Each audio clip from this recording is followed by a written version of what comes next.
How many kids do you have in your classes normally? Anywhere from 7 to 28. That's And pretty good. it totally varies. Yeah. 28 is an anomaly. It's typically 7 to 20 is usually where I fall, mainly because I have 18 iMacs in my room. The kids have Chromebooks, but so I try to get the office to cap it at 18. hmm And that's how I can get a lot of this done, because if there's too many, it's like total chaos. You are listening to the Music Ed Mentor podcast, where we teach music educators how to build, manage, and grow thriving school music programs and have long and happy careers. I am your host, Elisa Jansen-Jones, and you can tune in tomorrow at the International Music Education Summit to hear me teach you live about how to get funding for your program without doing any fundraising. To learn more about that, you can check out musicedsummit.org. Today's episode is a little bit off-brand. You see, I typically stick to non-pedagogical topics like fundraising and personal development and classroom management.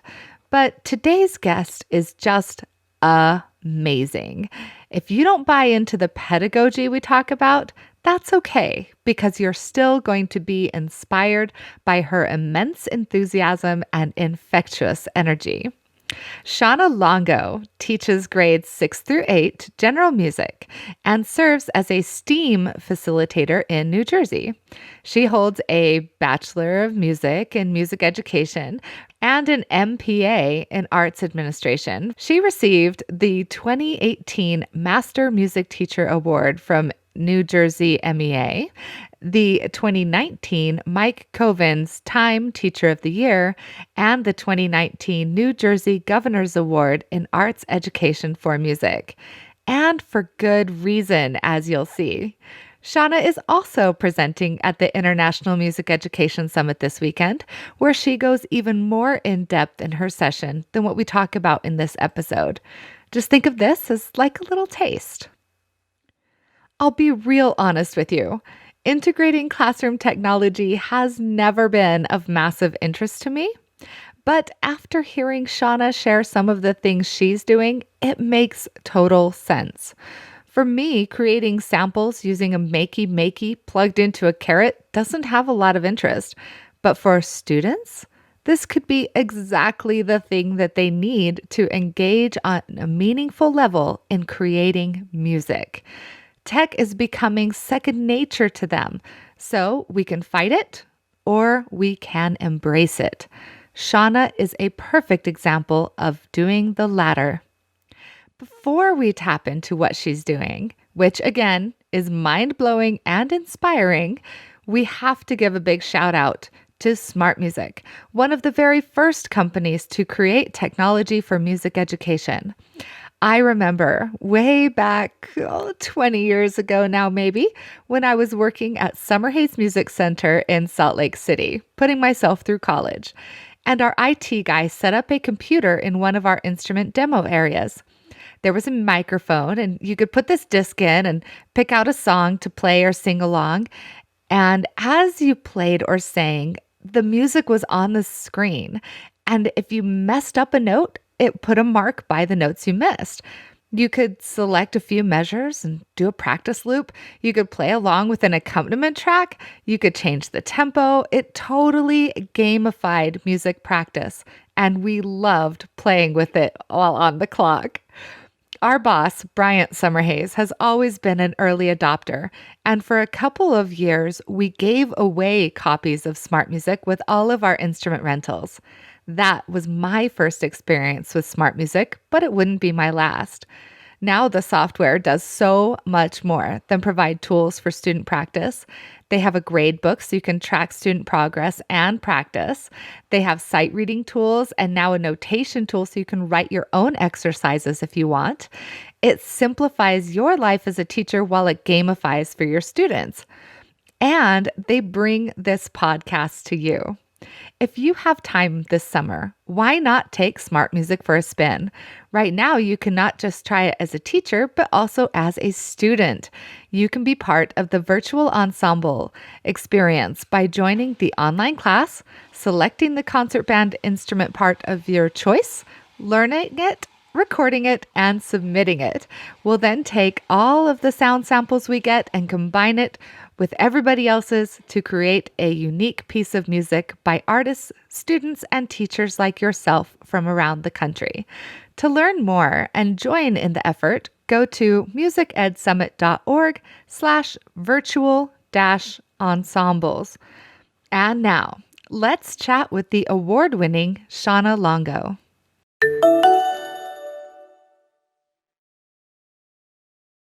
So, hi, I am Shawna Longo. I am a general music technology teacher at Hopatcong Middle School. Grades 6 to 8 is what I teach in Hopatcong, New Jersey. We're about an hour-ish west of New York City. So great location in terms of access to the city and all that it has to offer in terms of music and culture and connections.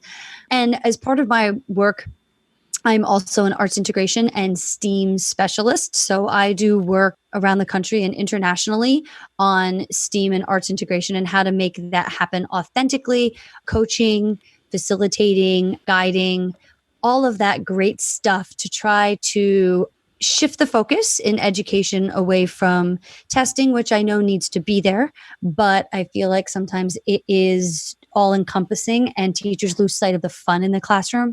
And we know that the arts always bring fun and kids should be having fun. So bringing a little bit of that to the other content areas and seeing where there's overlap and where there's natural connections between either music, visual arts, dance, theater, or media arts and the other content areas for the students. Or there are a lot of places where the kids don't have, we know there's not equity in access to the arts across the country or world. So sometimes you can help bridge that gap by bringing in teaching artists or by bringing the arts just by a passionate teacher into other content areas. So that's kind of what I do.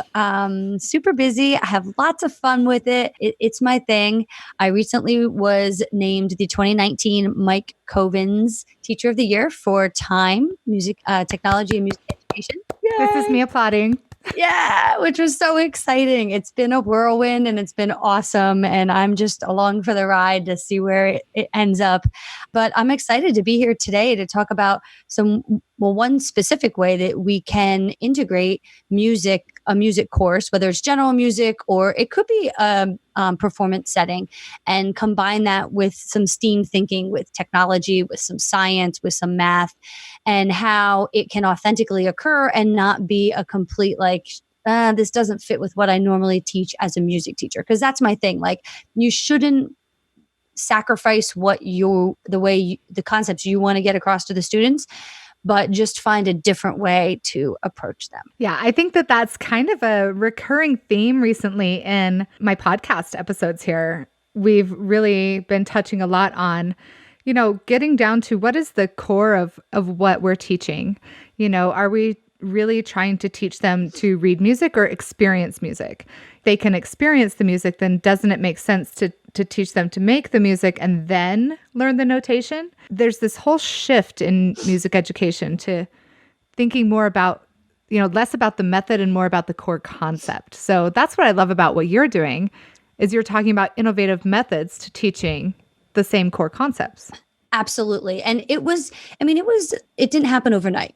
Okay. So the job I'm in now, I've been there for 9 years, and it's been an evolution over 9 years. And I'm the type of person where I'm not going to diamond in, and I'm not going to just keep doing the same thing over and over. I'm always coming up with crazy ideas, and we'll test them and see if they work or they flop or we need to revisit and adjust. But you're absolutely right. I just felt like with teaching, when I shifted from the performance-based choir, band, orchestra to general music, it's a big shift in kind of your mindset, because now I'm teaching the other 80%, as Dr. Rick Dammers and others have called it. About 20%-ish of kids are enrolled in the performing arts courses, the band, the orchestra, the choir. But then the other 80% are who are in your general music class, and they're probably not going to become musicians. So to me, it's important to instill a love of music, an understanding of music, because these are going to be my advocates for my job down the road. So when their kids are in school, they'll be like, oh, I loved music class. Bam, score. That music teacher will be fairly golden, at least to start, and to me, that's more important, is to just to let them develop as creative individuals. And I found that forcing the reading of notes and all of that at the forefront to start just got in the way of them feeling comfortable putting themselves out there and creating something and being innovative with the music. And then, you can then make the connections to the specifics later, but just let them do it. Just let them do it. Yeah, kids want to make music. They don't want to learn about music. They want to make music. And if you get them in your class making music, then you're having fun, they're having fun, discipline problems go down, you're meeting your objectives finally, It's amazing. So you're really talking about student-centered learning and stuff that's really relatable to the student. Absolutely. My classroom, actually, someone said to me the other day, they're like, you're really more of a facilitator. I'm like, yeah, you're absolutely right. Like, I own that I am a facilitator of my classroom. I will give them where we're going. Here's the journey we're going to take, but I'm not sure how far we'll get. I'm not sure how we'll get there. We're going to get there together and figure it out. And it's really opened the doors for differentiation, because students come in with different ability levels, and they come in with different home lives, and they bring a different set of issues to the table, and it impacts their learning, and it impacts their willingness to expose themselves in terms of like creativity and being, let down their guard a little bit and be confident in, what, this may flop and that's okay, but I'm going to pick myself up and I'm going to keep trying. And that grit and that perseverance that I just think they need to learn, because it's so important in life now. Yeah, I think we can all agree that learning music is learning life lessons. I was taught that music educates the emotions, just as words educate the mind. Yep, absolutely. I agree. I was talking today, I did a lesson on, we were starting creating soundtracks for movies. And I was talking to the kids about how the music, and we would listen to like the same scene with like different background music. And I'm like, did the action change? You're like, no. I'm like, but your emotional response immediately changed based on that music. And when you're really watching a movie, you almost shouldn't even realize what you're listening to, because it should be so intertwined with what you're seeing and what the point of it is. So we were just talking about that today. That's awesome. Yeah. I like to play a game with my students where I put different emoji around the room. Oh, fun. And then I'll turn on a piece of music and I'll say, okay, run to the emoji that you think this music feels like.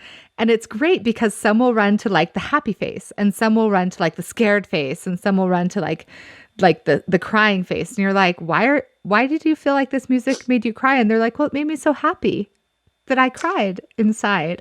It's just, right. Or kids are weird, but it helps them identify it. Absolutely. But there's that whole thing like where you can hear a song on the radio or a song on any song, and it takes you back to an exact moment in your life. I mean, we all have those songs, whether it's for the good or the bad. We all have those songs that take us back, and it's that emotional connection to the music. So for me, that's my point to being a music teacher is making the kids understand that emotional connection they can have to the music, and understanding what are they hearing and what makes it good, bad, or what is it. So walk us through what would you say are like the most innovative ways that you get kids making music that's super relatable and relevant to them and they get most excited about that we probably haven't heard of? Oh my goodness. So I'm just finishing up with my 7th graders right now. Middle school kids are obsessed with video gaming, music and video gaming, and that's their lives. They live of it. We do the Fortnite dances a lot in my classroom. Awesome. So I came up with this last year and have tweaked it over the past year, because every time I do something, I'm always tweaking it to make it even better. So I connected with a chiptune artist, which is 8-bit video game music from the 80s. So think like the Mario Brothers, and all of that music, that 8-bit sound, it's called chiptune. And I was like, my kids would love this. And he was composing with a Game Boy in his hand. And that was the vehicle for composition. And I was like, I got to figure out how to make this work.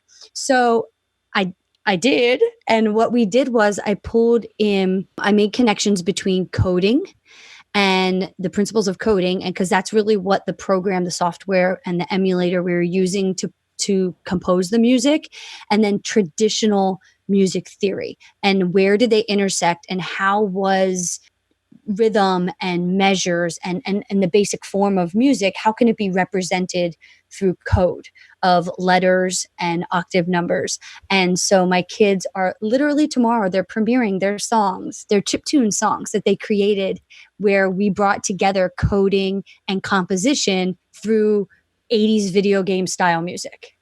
I mean, they love it. That is just so cool. So how do you get devices though for them all? Okay.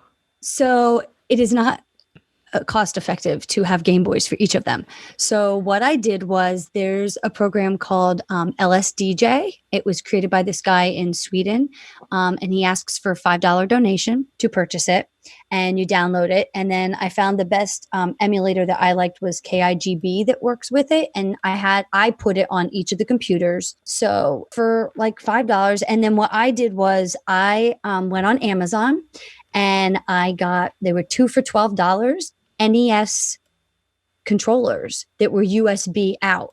So my kids are actually sitting there using an NES controller with like the directional up, down, left, right, A, B, select, start. And that's how they're inputting all of their music that they're composing, which sounds wild and crazy. And administrators come in and they're like, I don't even know what they're doing, but they're so into this, and they're like conversing, and what about this? Hey, come listen to this. And they're just so passionate and excited.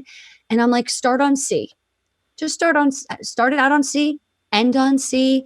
Okay, now let's create, here's your lead melody. Here's your, there's only 4 channels for 8-bit music. So here's your lead melody on the one channel. Your wave, we talk about how it represents the bass. Then they've got the kick drum, the snare, the hi-hat, and they just create this melody in that. And it's very cool, and it's very fun. That is just super crazy. So tell us some of the specific guidelines that you give them. Like, do you have to train them ahead of time? And then, rubric us. Rubric you. Okay, so the artist that I was in contact with, he's from Philly, and he's not too far from us. And actually last year he was willing to come up and do a workshop for my kids and concert, which was amazing. And his name is Chippercrit. He's a fantastic guy. And if you're interested in this, reach out to him. I just posted on social media, on Twitter and Facebook, and tagged him when I started this unit. And he responded and was like, I want to hear what your kids come up with. This is so cool. You're doing this in the classroom. So I did. I sent him their songs. He gave them feedback. They got to like revise based on it. It was an awesome thing.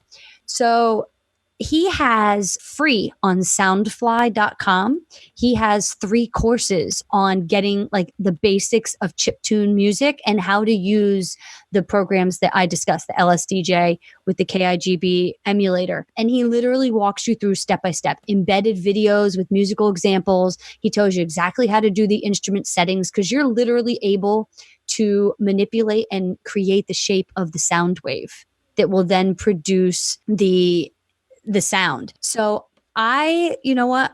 I am totally fine as a facilitator of my classroom to step back, and I don't need to lecture all the time. So I sit at a computer, the kids I'm lined up right with them with a controller, and I put those videos on and I let him teach them and walk them through. And then I skip over what we don't need. And he gets much more detailed than I want to go into with my students in middle school. In high school, you could go a little kind of deeper with it, but that's how I go through it with them. I use his free Soundfly courses and let them learn from the artists themselves, and they're even more vested than just hearing from me constantly.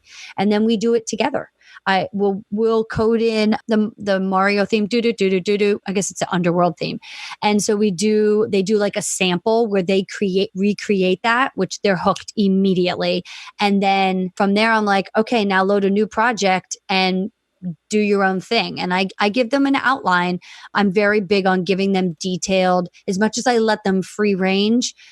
Here are my expectations. On this channel, you're going to have your lead melody. Here's some settings if you want it to sound like our example. This is what the different settings were that you could set in for your instrument.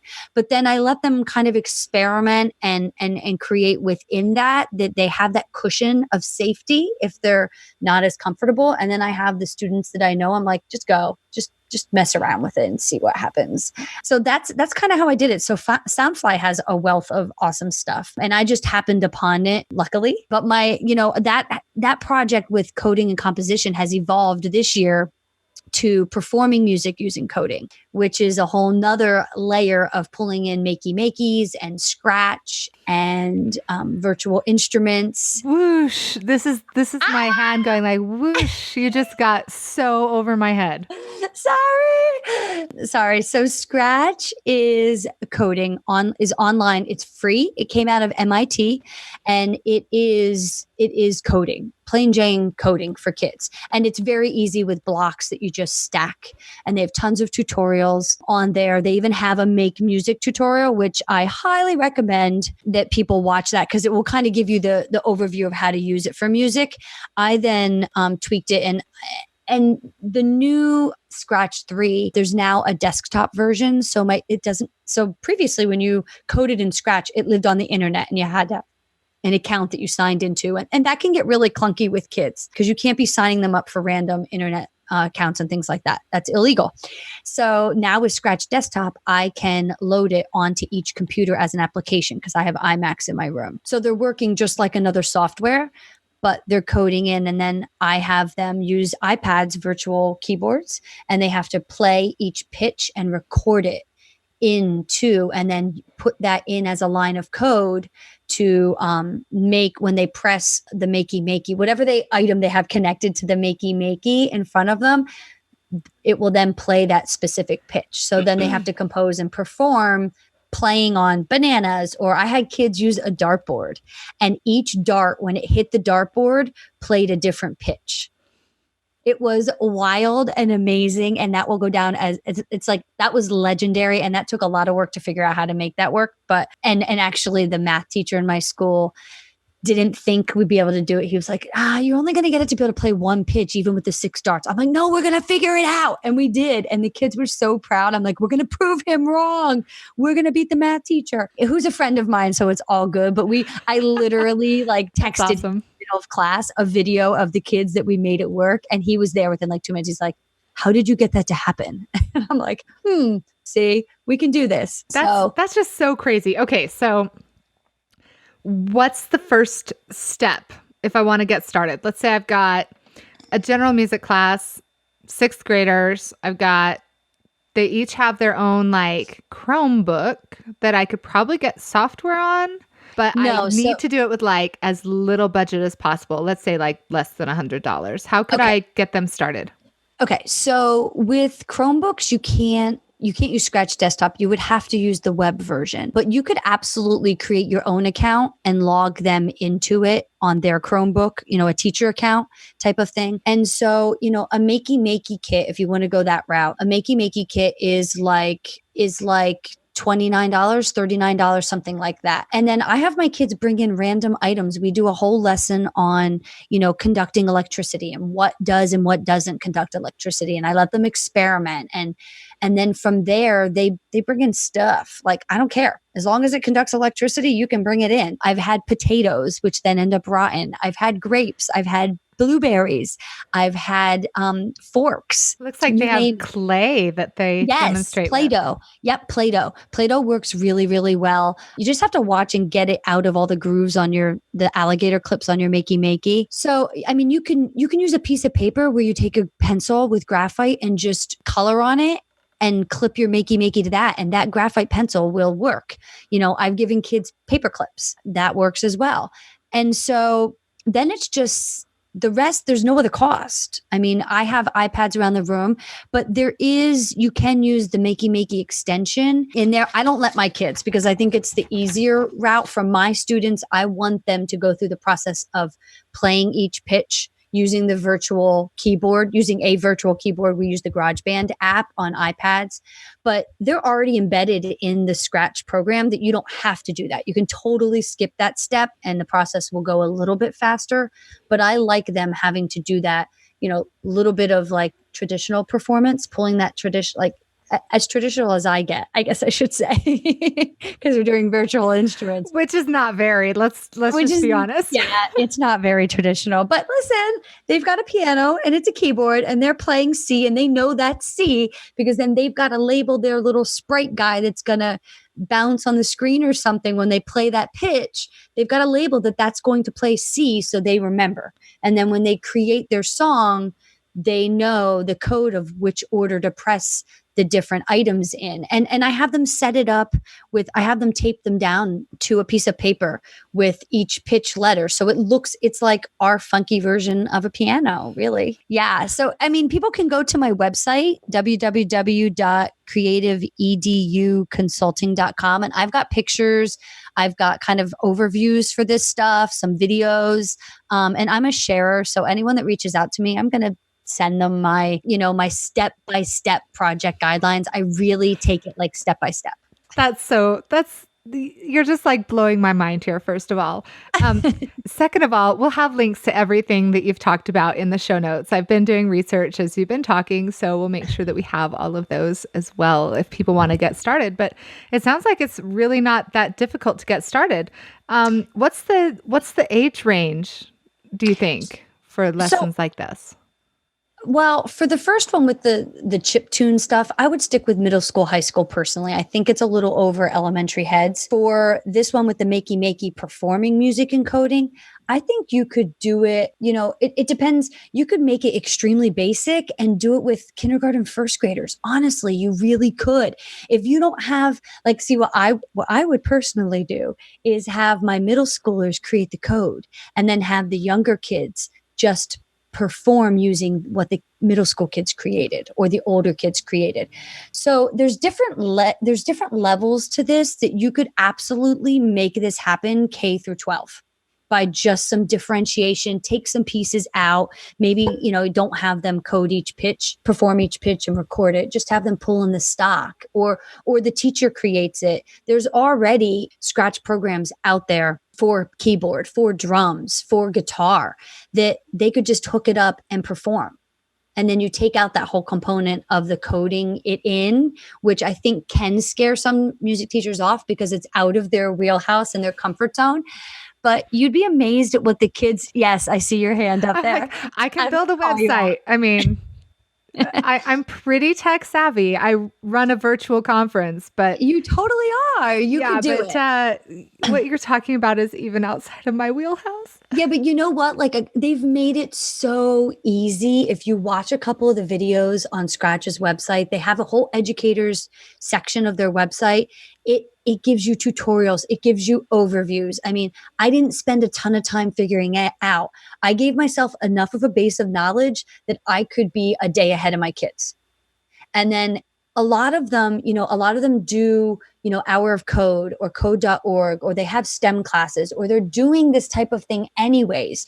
So maybe you can even have them do it in those other classes where you then just pull in the music part in your room. And I'm really big on leveraging because no one has enough time to do it all. So if you can pair up with other teachers and, have it be a 2-part or figure out a way to make it work. I'm big on that. But I think it's all about what is your intention. I mean, I'm a music teacher at the heart, but I'm not a traditional music teacher because I want to really challenge and tap into where my 21st century kids come from and how can I get them to love music and have fun with it? Because, let's be honest, the other 6-7 periods of their day aren't necessarily always very fun. So they got to leave having a little bit of fun and not knowing, expect the unexpected. Like, who knows what Longo is going to come up with today. That's so awesome. I love that you use it as motivation for the kids too. Yeah, listen, everybody loves a good carrot hanging in front of them, right? I mean, everybody needs something to motivate them, whether it's to come to school, whether it's to forget what they left back at home and what they're going to have to go home to later. They need something to just make it fun. Yeah, That's what very, it's about. very, very true. Speaking of escaping from your home life, my children are obsessed with Minecraft. You want to Oh, talk to us about composing in Minecraft? so I'm going to be honest, I'm just diving into composing with Minecraft. I actually went to a workshop at TMEA on composing with Minecraft. And I don't know that I'm prepared to really give the viewers, the listeners, sorry, a lot of information on it.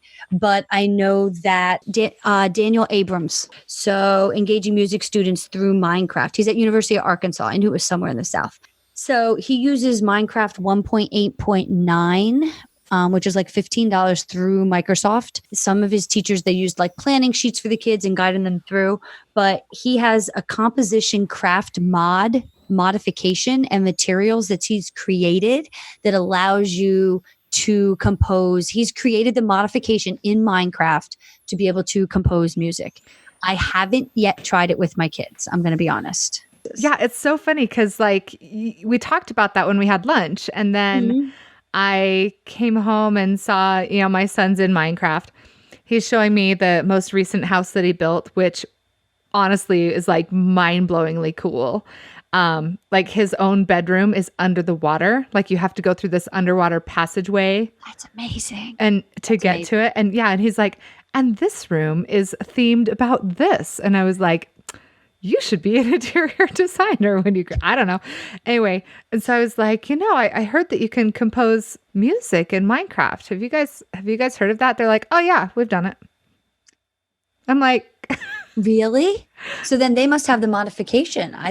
yeah, I don't know what it is. They told me that there's some kind of block that you can use or something like that. I don't know.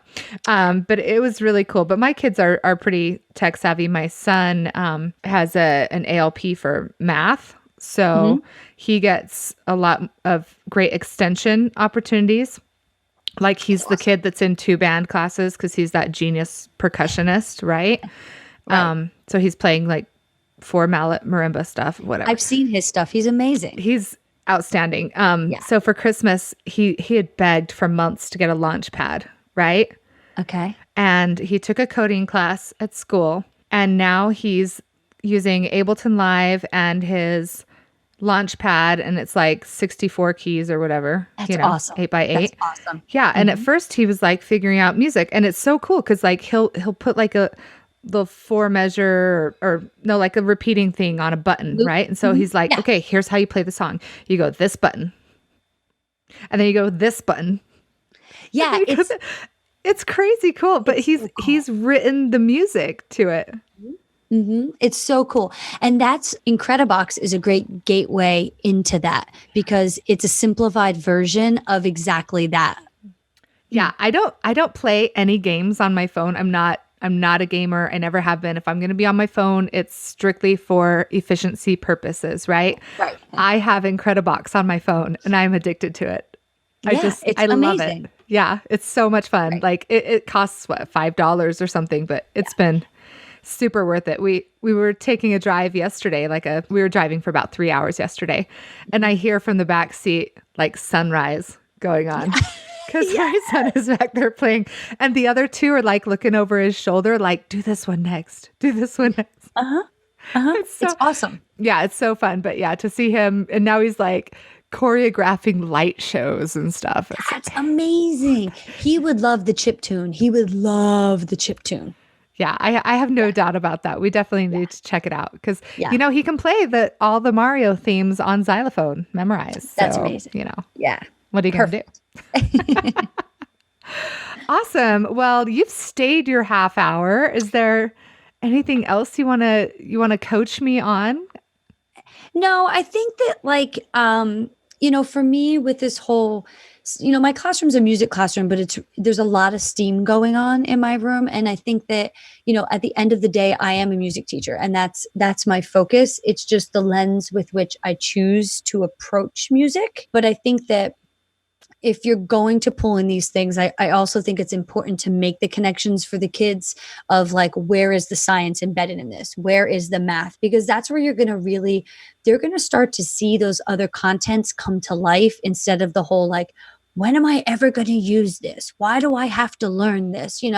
And so seeing it, I feel like in my room, by giving them this kind of lens towards music and the other contents, they're seeing where it fits in their world and how they can connect to it in a different way. So I think it's all about intentionality and being okay with, I mean, listen, I am a traditional, classically trained musician who went to the Catholic University of America. I didn't have any classes like this in college, and none of this even existed. Let's be frank, back when we were in school. So I think that it's all about adaptability and being willing to kind of put yourself out there.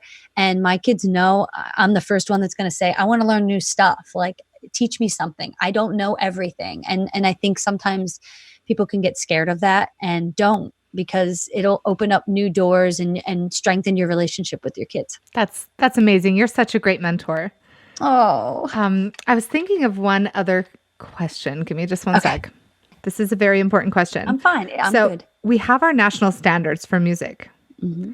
Are you fulfilling those national standards by doing STEAM work instead of music? I mean, are they expressing the music? They're composing it, but are they learning performance skills by just pushing buttons? So it's not all about just pushing buttons though. So this is, I talked about 1 or 2 projects. We also do movie soundtracks, and we do podcasts, and they'll compose songs in pop song form. So a little bit the closest I'll get to traditional, so yeah, I'm covering the national standards. They're learning ternary form. They're learning these things. It's just the lens that I choose to teach it through that's more relatable to them, because again, it's not the orchestra kids. It's not the band kids that are there for an intrinsically different reason. My kids have to be there because they're put there. And so I don't necessarily feel like it always fits, but I'm getting them covered. It's just a matter of how and in what manner. And I look at it, I don't look at it as just 1 year to year. I have them 6th through 8th grade. My 8th graders learn to play the guitar. And I'm now pulling in jam sticks and MIDI guitars, and we're really exploring. I'm kind of amping that up. But so they're getting it. It's just through what means, and they have to still be expressive. Even people may argue that virtual instruments, they're different than performing a traditional instrument, but there's still some sense of musicality that has to be in there, because you can still play with the nuances of it if you really dig deep in understanding the form and the function of it. So yeah, it's happening. It's just happening differently and in different ways. That's awesome. Okay. Well, thank you so very much. You're welcome. Thank you for having me. It was so much fun. Isn't this so easy? Oh, I love doing these. Love. Oh, some people get so nervous, and I'm like, I know I have a really big microphone, but I promise my ego is about this big. So it's just about having a good conversation and having fun and sharing what we're doing, so somebody else might be interested and want to try something new. That's all it's about, sharing the love. Well, you definitely deserve that award, because you are just amazing. And yeah, I could go on for hours. We didn't even give a blurb about the Music Ed Summit. We can. Yeah, because that's my session is on that. I know, and I'm super excited. It's so funny, when I read through your session, I was like, this makes absolutely no sense to me. I don't get it at all. But I totally trust her, and I know other people would be into it. So yours is one of those that I did not choose for me. I chose for the masses. But now you're kind of intrigued, aren't you, now that we've talked? But listen, hey, if you ever want to Skype me into your class, we could have some fun. Really? Yeah, for sure. Yeah. Okay. We can make our schedules line up. We could totally do something fun like that. That would be really fun. Yeah. I don't have, all of that we have, that's the good thing about my school, is that the kids do have their own little Chromebooks. Mm-hmm. But that's pretty much it. So we've had a lot of fun with Google Chrome Music Lab, Chrome Music Lab. Awesome. They've had to do 64 measure compositions, and they've had to do sound samples of their own Yeah. name. Yeah, we've had some. I'm going to put another website in, beepbox.co, and that's a really good entry level. It's like I don't want to say it's like Incredibox because it's really not, but for the LSDJ chiptune, it's really a simple entry level way to get the kids doing it without the complicated software and NES controllers, but you get the same effect. How many kids do you have in your classes normally? Anywhere from 7 to 28. That's pretty good. It totally varies. Yeah. 28 is an anomaly. It's typically 7 to 20 is usually where I fall, mainly because I have 18 iMacs in my room. The kids have Chromebooks, but so I try to get the office to cap it at 18. Mm-hmm. And that's how I can get a lot of this done, because if there's too many, it's like total chaos. Didn't I tell you you'd be super inspired? If you ever get a chance to attend one of Shauna's live sessions or meet her in person, I highly recommend you do. She is absolutely brilliant and charming. This weekend has been the live version of the International Music Education Summit, where attendees have been able to access more than 60 live streamed conference sessions, workshops, clinics, and even concerts. But if you somehow missed it, don't fret. The conference sessions are recorded and archived, so you will be able to access them on demand for at least the next year. You can watch the session, download a PDF of the professional development certificate, and even send in questions for the presenters. Learn more at musicedsummit.org. And while you're online, go to smartmusic.com and sign up for your free teacher account today. And don't forget to join our virtual honor ensembles. You'll find all the links for this episode on the Smart Music blog. And this is episode 50 with Shawna Longo. You can just use her name as the search or search for podcast at smartmusic.com/blog. And you'll find all the links that we talk about in this episode. Until next time, my friends, keep doing the good work, enjoying yourself every day, and keep teaching on.